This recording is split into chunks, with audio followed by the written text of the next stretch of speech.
Hi everyone, welcome to digital ji की classes. तो finally आज से हमारी सीटेट एसएसटी की क्लासेस स्टार्ट है।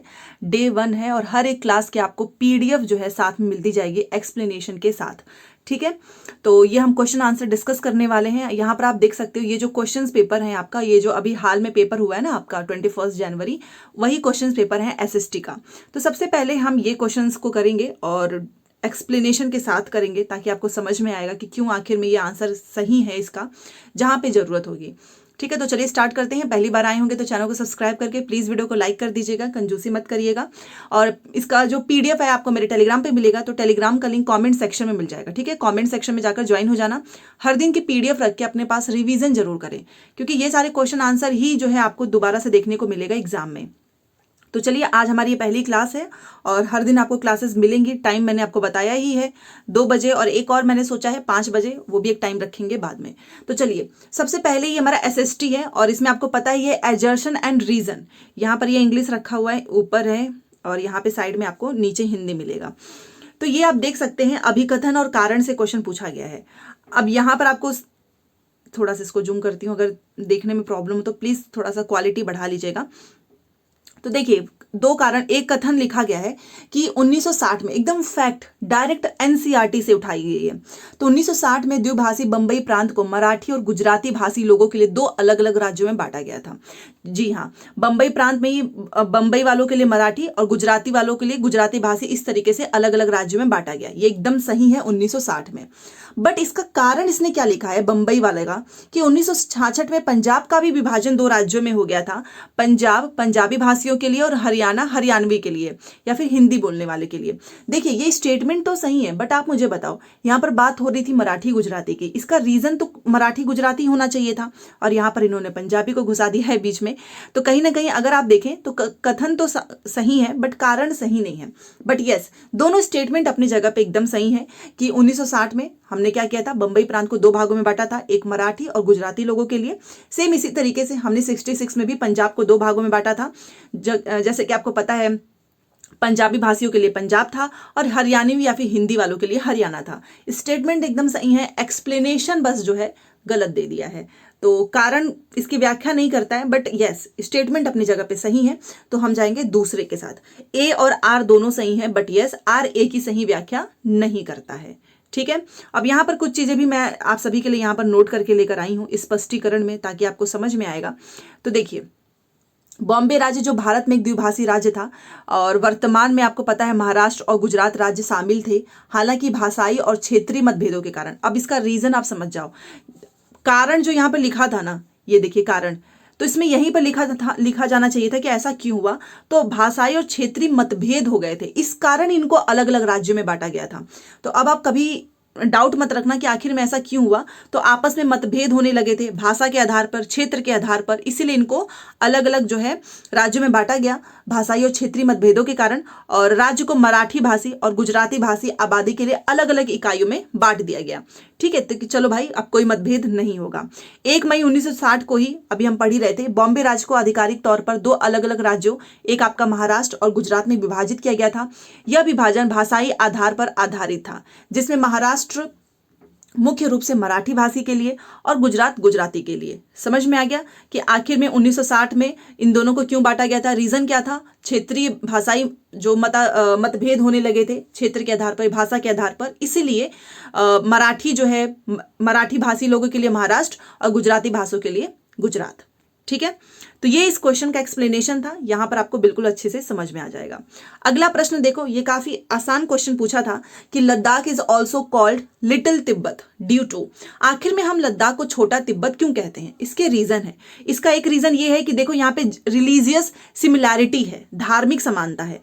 उसके बाद से एक है सिमिलर क्यूजिन्स, मतलब समान भोजन है। ठीक है, इसीलिए तो हम लद्दाख को लिटिल तिब्बत कहते हैं ना, कि लिटिल तिब्बत, उसी के अकॉर्डिंग लद्दाख का भी धर्म समान है, खाना पीना समान है, लिंग्विस्टिक सिमिलैरिटी भी है, भाषाई भी समानता है। इन सब के कारण हम लद्दाख को छोटा तिब्बत कहते हैं। जियोग्राफिकल प्रॉक्सिमिटी ये नहीं है, भौगोलिक समीप्य नहीं है, बाकी के सारे रीजंस हैं।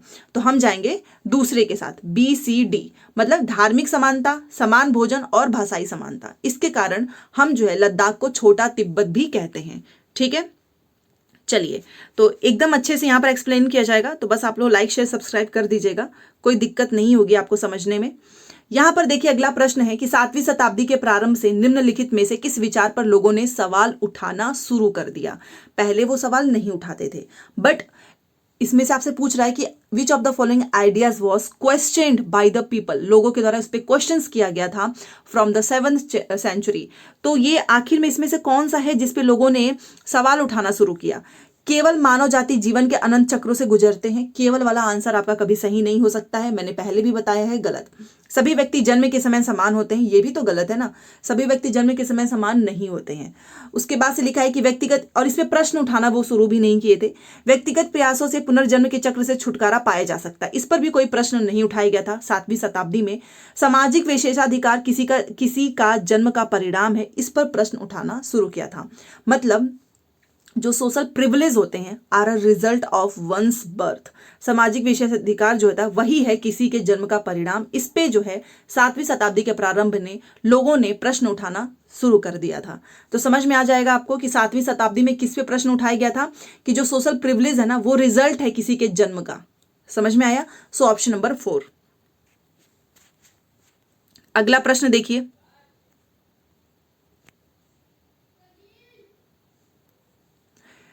34, पृथ्वी के चारों ओर फैली वायु की परत को वायुमंडल कहते हैं।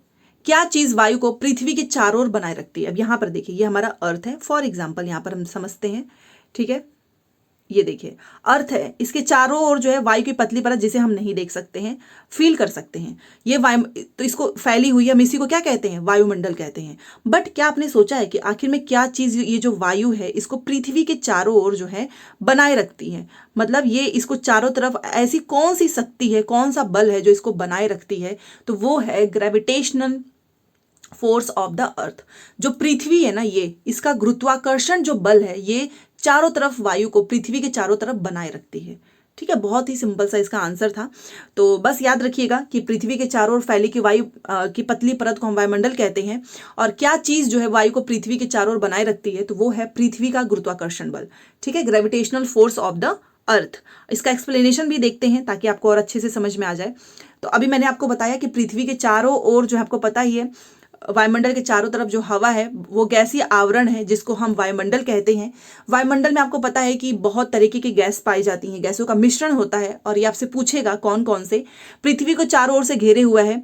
निचले स्तरों में वायुमंडल का संगठन अपेक्षाकृत एक समान रहता है। ऊंचाई में गैसों की अपेक्षित मात्रा में परिवर्तन पाया जाता है।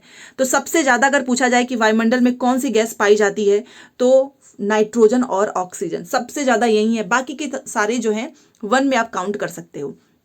नाइट्रोजन आपका 78% है, ऑक्सीजन आपका 20.95, जिसे कभी कभी 21% भी लिख देता है। तो प्लीज याद रखना, एटलीस्ट ऊपर से 2-3 तो याद रख लो। सबसे ज्यादा नाइट्रोजन है 78, ऑक्सीजन है 21%, ऑर्गन है आपका ऑर्गन है आपका 0.93, कार्बन डाइऑक्साइड 0.03। बाकी के नंबर से याद रखने की जरूरत नहीं है, आप इतना नंबर याद रख लेना। बट हाँ, याद रख लो कि कौन कौन सी गैस हैं, जैसे कि nitrogen, oxygen, argon, carbon dioxide, neon, hydrogen, helium, krypton, xenon. तो ये सारे नाम बस आपको पता होना चाहिए। परसेंटेज तो बस ऊपर से 3-4 याद रख लेना यहां तक, ठीक है। क्योंकि हाल फिलहाल में भी ये इन्हीं दोनों का पूछा था कि सबसे ज्यादा कौन सी गैस पाई जाती है वायुमंडल में, और ये आपके इसी में पूछा गया है। चलिए अगला प्रश्न देखते हैं 35। देखिए, अभिकथन और कारण है, एजर्शन, रीजन तो भर भर के क्वेश्चन पूछता ही, आप जानते ही हैं। तो पहला लिखा हुआ है हिस्ट्री से है कि शाहजहां के शासनकाल के दौरान, देखिए लिखा हुआ है कि शाहजहां के शासनकाल के दौरान मुगल वास्तुकला के विभिन्न तत्व एक भव्य सुसंगत संश्लेषण में लाए गए। आपको पता है आगरा का ताजमहल भी शाहजहां के द्वारा अपनी बेगम मुमताज की याद में बनवाया गया था। कहीं ना कहीं माना जाता है कि शाहजहां का जो काल था ना, उस समय ये जो भवन, ये सारी चीजें जो है काफी अच्छे से विकसित हुई थी, चाहे वो वास्तुकला हो। तभी तो इनके आगरा और दिल्ली में भी आपने देखा होगा इनके द्वारा जो है बहुत सारी इमारतें भी बनवाई गई हैं। तो शाहजहां का जो है शासनकाल जो था वो मुगल वास्तुकला के नाम से जानते हैं हम। विभिन्न तत्व और भव्य सुसंगत संश्लेषण में इनके दौरान आया था, इनके काल के दौरान। इसका कारण लिखा है आखिर में इसका रीजन क्या है? तो उनके शासनकाल में अनवरत निर्माण कार्य चलते रहे। यही इसका मेन रीजन था कि हम क्यों मुगल वास्तुकला इनके काल को जानते हैं, क्योंकि इनके काल में जो है निर्माण कार्य चलता रहा है, और विशेष रूप से आगरा और दिल्ली में, जिसकी वजह से हम ये कहते हैं कि शाहजहां के काल में बहुत सारे भव्य इमारतों का निर्माण हुआ है। दोनों बातें एकदम सही है, एक्सप्लेनेशन भी सही है, तो हम जाएंगे पहले के साथ। ठीक है, चलिए अगला प्रश्न देखिए, ये भी काफी अच्छा प्रश्न है कि हमारा जो सौर परिवार है निम्नलिखित खगोलीय पिंडों से बना हुआ है। Our solar family consist of the following celestial bodies. तो ये आपसे पूछ रहा है कि आखिर में कौन कौन से खगोलीय पिंड है। तो आप मुझे बताओ, यहाँ पर जैसे लिखा हुआ है कि कॉन्स्टलेशंस, प्लैनेट, सन, फिर यहाँ पे सैटेलाइट प्लैनेट, फिर प्लैनेट सैटेलाइट, सब अलग अलग कर दिया है। और बट एक तीसरा ऑप्शन है जहां पर आपका सन है, प्लैनेट भी आ चुका है, सैटेलाइट भी आ चुका है, एस्टेरॉइड भी आ चुका है, मीटेरॉइड भी आ चुका है। तो इस तरीके से सब कुछ इसमें इंक्लूड है, इसलिए हमारा तीसरा सही हो जाएगा। ठीक है, तीसरा में लिखा हुआ है, एक बार इसको सारे क्वेश्चंस को ही दिखाती हूँ। यहाँ पर देखिए, तीसरा ऑप्शन है हमारा सौर परिवार निम्नलिखित खगोलीय पिंडों से बना है। तो सूर्य से बना है ग्रह, उपग्रह, क्षुद्र ग्रह और उल्का पिंड। ठीक है, तो 36 का आपका हो जाएगा ऑप्शन नंबर 3। यहां पर आप एक्सप्लेनेशन भी देख सकते हैं। देखिए, सौर मंडल में सूर्य और खगोलीय वस्तुएं सम्मिलित हैं, जो इस मंडल में एक दूसरे से गुरुत्वाकर्षण बल द्वारा बंधे हुए हैं। किसी तारे के इर्द गिर्द परिक्रमा करते हुए उन खगोलीय वस्तुओं के समूह को ग्रही मंडल कहते हैं, जो अन्य तारे न हो, जैसे कि ग्रह, बौने ग्रह, प्राकृतिक उपग्रह, क्षुद्र ग्रह, उल्का, धूमकेतु, खगोलीय धूमकेतु। ठीक है, हमारे सूरज और यहाँ पर देखिए और उसके ग्रही मंडल को मिलाकर जो हमारा सौर मंडल बनता है, इन पिंडों में 8 ग्रह हैं। ये नाम याद रखना है क्योंकि इसको आपसे क्रम में लगाने के लिए पूछता है। और उनके 172 ज्ञात उपग्रह, 5 बौने ग्रह और अरबों छोटे पिंड शामिल हैं। बेसिकली आपको यहाँ पर याद रखना है 8 ग्रह। सब आपसे क्रम में भी लगाने के लिए पूछा जा सकता है, तो ये क्रम भी याद रखना है। बुध, शुक्र, पृथ्वी, मंगल, बृहस्पति, शनि, अरुण, वरुण। एक बार मैंने इसका आपको जसून करके बताया भी था इस तरीके से। आगे हम इसको डिस्कस कर लेंगे। ठीक है, जुपिटर, मैंने ये बात की चीजें बताई थी ताकि MVEM, यहां पर देखिए MVEM, ये स्टार्टिंग के लिए है और ये जसून आपके बाद के लिए है। M से आपको पता ही है मार्स हो जाएगा आपका, वीनस हो जाएगा। E से आपका, कलर चेंज कर लेती हूँ, यहाँ पर देखिए M से आपका बुध, मार्स हो जाएगा। V से आपका जो है वीनस हो जाएगा। E से आपका अर्थ हो जाएगा, सॉरी मार्स नहीं, M से मरकरी। ठीक है, मरकरी। और ये रहा हमारा मार्स, मंगल। ठीक है, एक बार और बता देती हूँ, ये ट्रिक आप याद रखेंगे तो आपको कभी भूलेगा नहीं। MVEM। ठीक है, और यहाँ पे जसून लिख देते हैं। चलो अब कलर चेंज करके देखते हैं। MVEM जसून आप याद रख लेंगे तो आपको सारे ग्रह जो है क्रम में याद रहेगा। कैसे, देखिए M से आपका मरकरी तो बुध हो गया, V से आपका जो है विनस तो शुक्र हो गया, E से आपका अर्थ है तो पृथ्वी हो गया, M से आपका मार्स है तो मंगल हो गया। ठीक है, जसून आपका J से हो गया जुपिटर, बृहस्पति, S से सैटर्न जिसे हम शनि बोलते हैं। छल्ले यहाँ पर आप देख सकते हैं, क्वेश्चन पूछता है कि वो कौन सा ग्रह है जो छल्ले नुमा है, तो वो है हमारा सैटर्न, शनि। U से आपका हो गया अरुण, यूरेनस, और एन से हो गया नेपच्यून मतलब वरुण। तो ये आपको क्रम याद रखना है क्योंकि क्रम लगाने के लिए पूछेगा कि इसमें से कौन सा ग्रह पहले है, और कोई भी नाम इधर उधर लिख के दे देगा, तो आपको क्रोनोलॉजी में इसको लगाने आना चाहिए। तो MVEM जसून याद कर लेंगे तो आपको कभी भूलेगा नहीं। ठीक है, MVEM जसून, आप चाहें तो स्क्रीनशॉट भी ले सकते हैं, वैसे PDF में आपको मिलेगा ही। ठीक है, चलिए तो इन 8 ग्रह का नाम याद रखना। और यहाँ पर आप ये शनि की फोटो देख सकते हैं, छल्ले नुमा है, ये प्रश्न भी पूछता है। ठीक है, अब ये बताओ पृथ्वी जो है आकार में कितने नंबर पे बड़ी है, ये भी प्रश्न पूछा हुआ है सीटेट में ही, बताइएगा जरूर। अगला प्रश्न देखिए, 37 नंबर का क्वेश्चन देखिए, यहां पर आपको हिंदी इंग्लिश दोनों दिख रहा होगा। इसमें है कि 2 कथन दिए गए, इनको ध्यान से पढ़ो और सही आंसर हमें बताइए। तो 37 में लिखा हुआ है कि जेम्स मिल ने 1817 में a history of British India 3 भागों में प्रकाशित किया था। जी हाँ, इन्होंने 3 भागों में a history of British India, यहां से भी एक प्रश्न पूछेगा कि a history of British India को 3 भागों में किसने प्रकाशित किया, तो जेम्स मिल ने, एकदम सही है। इसमें इन्होंने भारतीय इतिहास को 3 कालों में, प्राचीन, मध्य और आधुनिक भागों में बांटा था। ये बात गलत है, इन्होंने नहीं बांटा था प्राचीन, मध्य और आधुनिक में। तो केवल पहला सही है, A, B नहीं सही है, तो हम जाएंगे तीसरे के साथ। ठीक है, तो 37 का थर्ड। 38 पे चलते हैं। देखिए, पहाड़ी क्षेत्रों में अब रेल मार्ग का विस्तृत निर्माण हो रहा है, इसका कारण क्या है? आखिर में क्यों हो रहा है पहाड़ी क्षेत्रों में? क्या पहाड़ों में रेल मार्गों का निर्माण आसान होता है? ऐसा तो बिल्कुल भी नहीं है। अभी हाल फिलहाल में आपने न्यूज़ देखा था, कितना डिफिकल्ट होता है यहाँ पे। पहाड़ जो है, माउंटेन्स, वो हाईली इरोडेड होते हैं। इस वजह से पहाड़ी लोग रेल मार्गों को बना रहे हैं, जो माउंटेन के लोग जो रह रहे हैं वही बना रहे हैं, ऐसा बोल रहा है। इसे संभव करने के लिए उन्नत प्रौद्योगिकी का विकास हुआ है। देखिए, पहाड़ी इलाकों में रेल मार्ग का निर्माण करना बहुत डिफिकल्ट होता है, बट इसको पॉसिबल करने के लिए एडवांस टेक्नोलॉजी का जो है डेवलपमेंट हो रहा है। ठीक है, इस वजह से पहाड़ी क्षेत्रों में अब जो है रेल मार्ग का निर्माण आराम से हो सकता है। ये इसका मेन रीजन है कि इसको संभव करने के लिए जो है एडवांस टेक्नोलॉजी का विकास हुआ है। यही रीजन है। अदरवाइज ये सारे रीजन तो बेकार में लिखा हुआ है ना। आसान तो बिल्कुल भी नहीं होता है, और ना ही वहां के लोग जो है रेल मार्ग को बनाते हैं।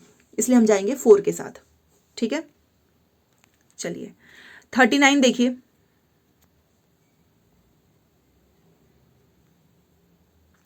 देखिए यहां पे इसमें 2 कथन दिए गए हैं। 1770 में बंगाल में एक भयानक अकाल ने लगभग 1 करोड़ लोगों को मार डाला था। इस अकाल में बंगाल की 1/3 आबादी खत्म हो गई। फैक्ट क्वेश्चन पूछ रहा है, डायरेक्ट एनसीईआरटी से है, दोनों बातें एकदम सही है। 1770 में एक भयानक अकाल आया था जिसमें बंगाल में 1 करोड़ लोग जो है मारे गए थे। इस अकाल में बंगाल की 1/3 आबादी खत्म हो गई थी। बात एकदम सही है, तो हम जाएंगे पहले के साथ। ठीक है, चलिए नेक्स्ट क्वेश्चन देखते हैं। ये आपका ये भी प्रश्न जो है इसी बार का है, ये सारे क्वेश्चंस, और काफी इंपॉर्टेंट है। देखिए यहां पर है कि भारतीय उपमहाद्वीप में गंगा ब्रह्मपुत्र बेसिन की व्याख्या करने वाले कथन का चयन करना है। मतलब कि जो भारतीय उपमहाद्वीप में जो गंगा ब्रह्मपुत्र बेसिन है ना, इसके बारे में कौन से स्टेटमेंट सही है, ये आपको बताना है। सबसे पहला लिखा है कि इस प्रदेश में शंकुधारी वन उगते हैं। ये बात एकदम गलत है, यहाँ पर शंकुधारी वन नहीं उगते हैं। यह जो है बेसिन उपोष्ण में स्थित है, मतलब यह बेसिन लाइन इस सब ट्रॉपिकल रीजन में है। ये बात एकदम सही है। इस क्षेत्र की जलवायु जो है वो मुख्यतः मानसूनी होती है। ये बात भी सही है। और यहाँ पर जो है लास्ट में लिखा हुआ है कि बेसिन क्षेत्र में विभिन्न प्रकार के स्थलाकृति हैं, टोपोग्राफी। तो ये बात भी सही है, मतलब BCD। पहला गलत है, बाकी के सारे सही हैं। तो हम जाएंगे दूसरे के साथ। ठीक है, चलिए तो यहां पर चीजें भी कुछ हैं जो कि पूछा जा सकता है आपसे कि गंगा और ब्रह्मपुत्र उसकी सहायक नदियां मिलकर भारतीय उपमहाद्वीप में गंगा ब्रह्मपुत्र बेसिन बनाती हैं। ठीक है, अब आप समझ जाएंगे कि आखिर में गंगा ब्रह्मपुत्र बेसिन क्या है। तो ये दोनों ही मिलकर बनाती हैं। यह सुंदरवन का विशाल डेल्टा और विशाल गंगा का मैदान पाया जाता है यहाँ पर, जहाँ घनी आबादी पाई जाती है। यह बेसिन खेती के लिए बहुत उपयोगी है। मुख्य रूप से धान, मक्का, ज्वार और बाजरा की खेती की जाती है। तो ये भी आपसे पूछ सकता है कि यहाँ पर मुख्य रूप से किसकी खेती होती है, इसलिए मैंने यहाँ पर ये ऐड कर दिया है एक्स्ट्रा लाइन। ठीक है, चलिए अगला है जो कि ना है, ऐसा कभी हो ही नहीं सकता है, और वो है आपका स्त्री पुरुष तुलना से क्वेश्चन। ये बार बार प्रश्न पूछता है कि आखिर में स्त्री पुरुष तुलना नामक पुस्तक की रचना किसके द्वारा किया गया था। तो वो है ताराबाई शिंदे। कई बार पूछा हुआ है, इसलिए आपको याद रखना है। ठीक है, ताराबाई शिंदे हैं। अब ये कौन थी, उनके बारे में भी आपको थोड़ा बहुत पता होना चाहिए ताकि आपको रटना ना पड़े। ताराबाई शिंदे आपको पता ही एक नारीवादी कार्यकर्ता थी। 19वीं सदी में भारत में पितृसत्ता और जाति का विरोध किया था इन्होंने। और अब इनका जो किताब का नाम है आपको पता ही है, स्त्री पुरुष तुलना। इसमें महिलाओं और पुरुषों के बीच में एक तुलना, मतलब इसी से रिलेटेड इसमें कहानी है।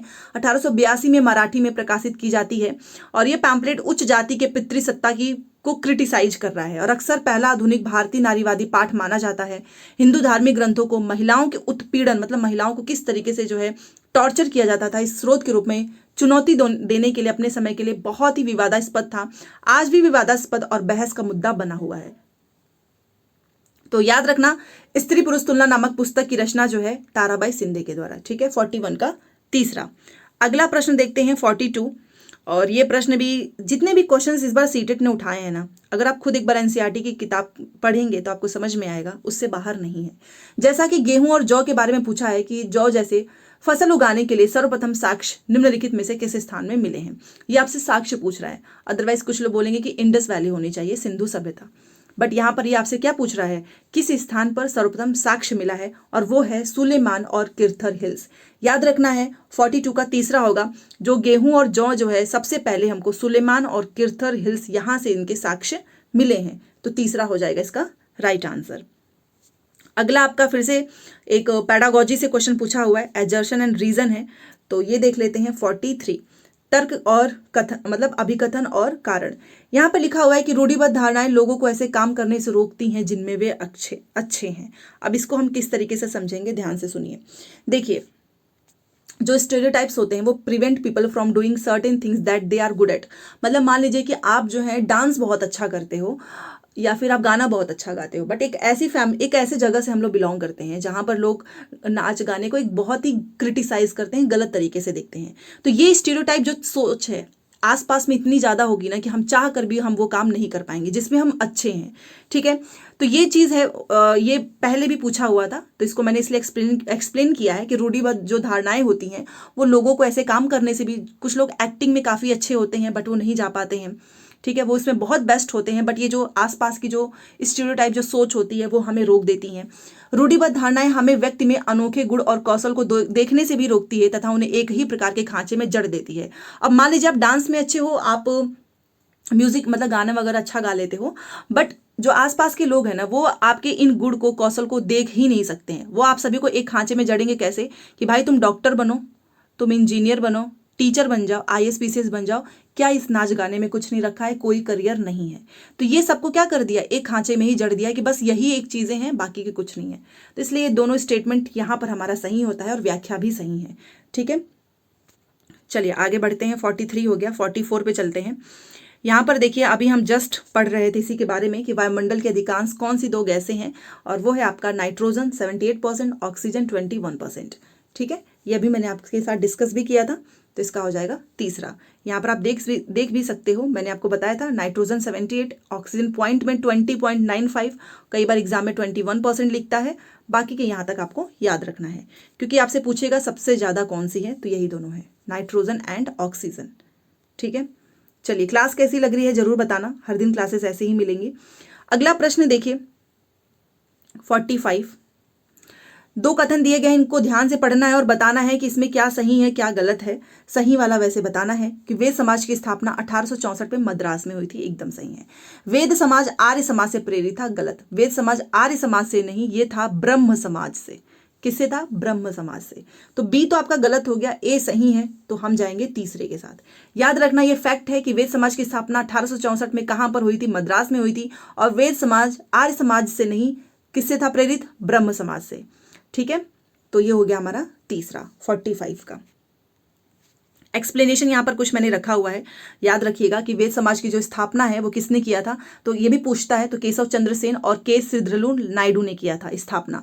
1864 में मद्रास में स्थापित किया गया था, और वेद समाज जो है ब्रह्म समाज से प्रेरित था। अब ब्रह्म समाज आ गया है तो इसके बारे में पढ़ लेते हैं। इसकी शुरुआत जो है कलकत्ता में 20 अगस्त 1828 को राजा राम मोहन रॉय ने किया था। यह हिंदू धर्म का एकेश्वरवादी संप्रदाय था। ठीक है, अब आर्य समाज आपको पता ही है, स्वामी दयानंद सरस्वती जी ने इनकी स्थापना की थी। तो ये भी प्रश्न आपसे पूछेगा कि आर्य समाज क्या था, तो हिंदू सुधार आंदोलन है, इसकी स्थापना स्वामी दयानंद सरस्वती ने 1875 में 1875 में बंबई में मथुरा के स्वामी विरजानंद की प्रेरणा से की थी, और यह आंदोलन पाश्चात्य प्रभावों की प्रतिक्रिया स्वरूप हिंदू धर्म में सुधार के लिए प्रारंभ हुआ था। तो याद रखना, आर्य समाज की स्थापना किसने की, ब्रह्म समाज की।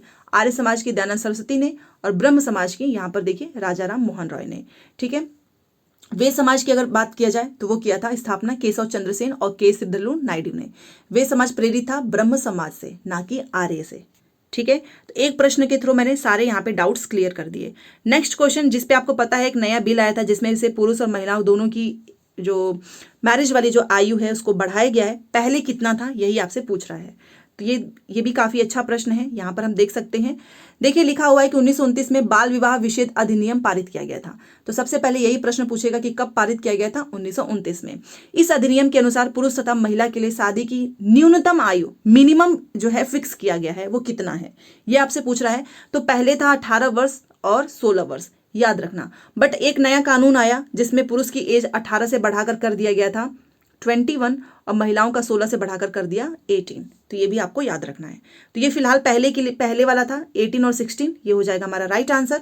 बाल विवाह प्रतिबंध अधिनियम 1929 28 सितंबर 1929 को imperial legislative council of India में पारित हुआ। लड़कियों के विवाह की आयु और लड़कों के लिए 21 वर्ष कर दिया गया, आपको पता ही है।